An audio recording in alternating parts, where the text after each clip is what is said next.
ইলিশ আমদানির মৌসুমেও চাঁদপুরের আড়তগুলোতে ইলিশ আমদানি কম। বেচাকিনি কম হওয়ায় লোকসান গুনতে হচ্ছে আড়তদারদের। নদীতে মাছ না পাওয়ায় ধার দেনা করে চলছেন জেলেরাও। খোকন কর্মকারের তথ্য ছবিতে ডেস্ক রিপোর্ট। মার্চ এপ্রিল 2 মাস ইলিশ সংরক্ষণের অভিযান শেষে পদ্মা মেঘনায় নামে চাঁদপুরের জেলেরা। এবছর বৃষ্টিপাত ও পানি প্রবাহ কম থাকায় জালে ধরা পড়েনি কাঙ্ক্ষিত ইলিশ। জুন জুলাই মাসেরও একই চিত্র। এদিকে চট্টগ্রাম, বরিশাল সহ বিভিন্ন স্থানে ইলিশের আমদানিও কম। বান্ডেল থাকলে প্রতি সেনমানিতে টাকা বাঁচবে। বিকাশ সেনমানি বান্ডেল কিনে জিতুন প্রতি লেনদেনে।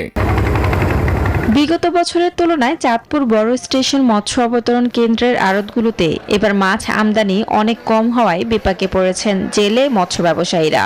ভরা মৌসুম অনুযায়ী আমাদের যে ডিমান্ড সেই অনুযায়ী মাছ আসছে না। আড়তদার যারা আছে, সরকার আছে, লেবার আছে, যারা এই মাছের সাথে জড়িত, প্রত্যেকেরই অবস্থা ভালো না।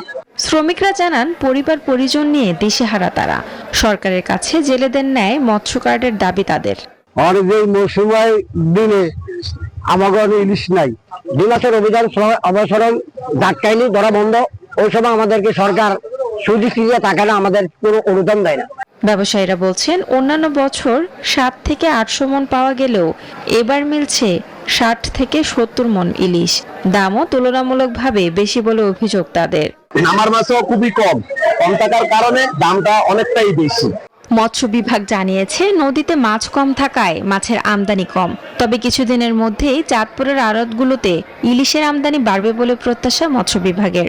আমরা আশা করব যে আমাদের কিছুদিনের মধ্যেই আমাদের চাঁদপুর ঘাটে আমাদের নদীর আমাদের যে মেঘনা নদী এবং স্থানীয় যে ইলিশ মাছটা আছে এবং আমাদের সামুদ্রিক ইলিশ দুইটাই আমাদের প্রাচুর্যতা বাড়বে এবং এটার দামটা আমরা আরো হাতের নাগালে নিয়ে আসবো। চাঁদপুরে ছোট বড় 1.5 শতাধিক মৎস্য আড়ত রয়েছে।